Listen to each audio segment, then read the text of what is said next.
Hello everyone, this is Jake from Fife Paranormal, and this is our preview video for the investigation of the Exchange Hotel we will be conducting on Halloween night.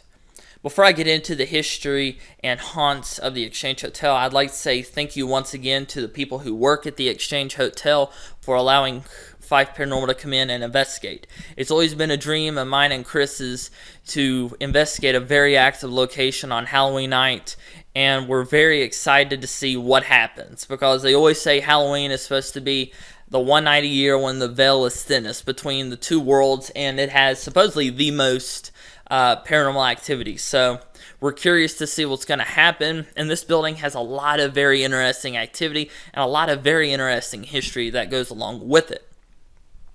The Exchange Hotel was built in 1860 and was originally a hotel for passengers who got off the train that stopped on the depot located very close to the hotel.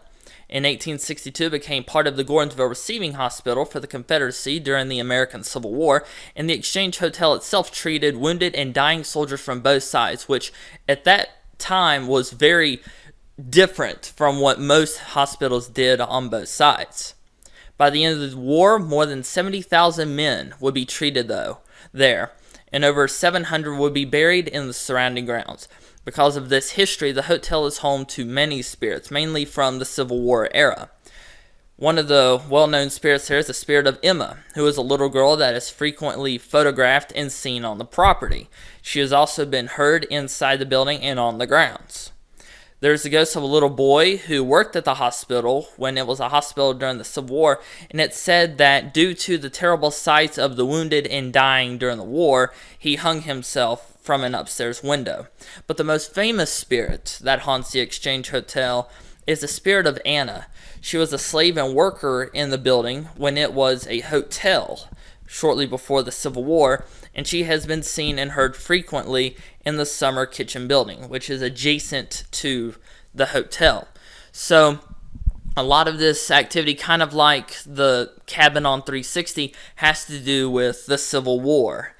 And on hand at the museum, they have a lot of artifacts from when it was a hotel before the war, from its time as a receiving hospital. It also has a few artifacts upstairs from the Civil War itself, from local battles and campaigns and all of that stuff. And it also has some artifacts from its time when it was a Freedmen's Bureau, and when it worked as a little schoolhouse just for a little bit.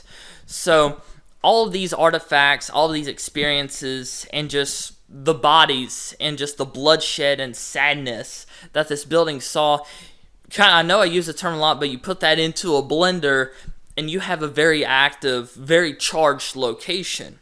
And this is one that we're definitely going to be calling in all hands on deck for our equipment with.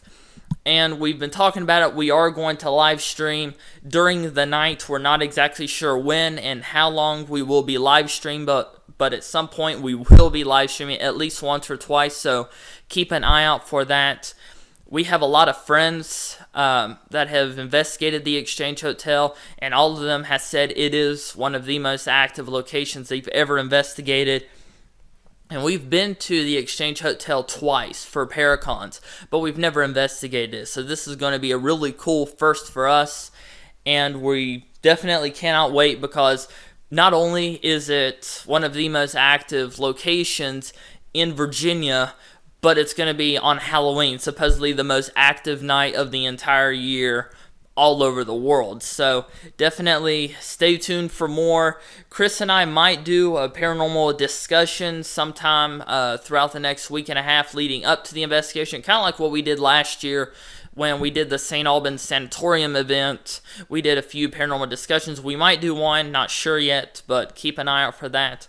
But from Fife Paranormal, I am Jake Fife, and if you have any stories or experiences or information from your time at the Exchange Hotel, feel free to contact us. If you have any tips or suggestions for things you'd like us to see or things that might help us out during our investigation, feel free to comment below this video or message the page. And don't forget to like and share this video, and have a great day, everyone.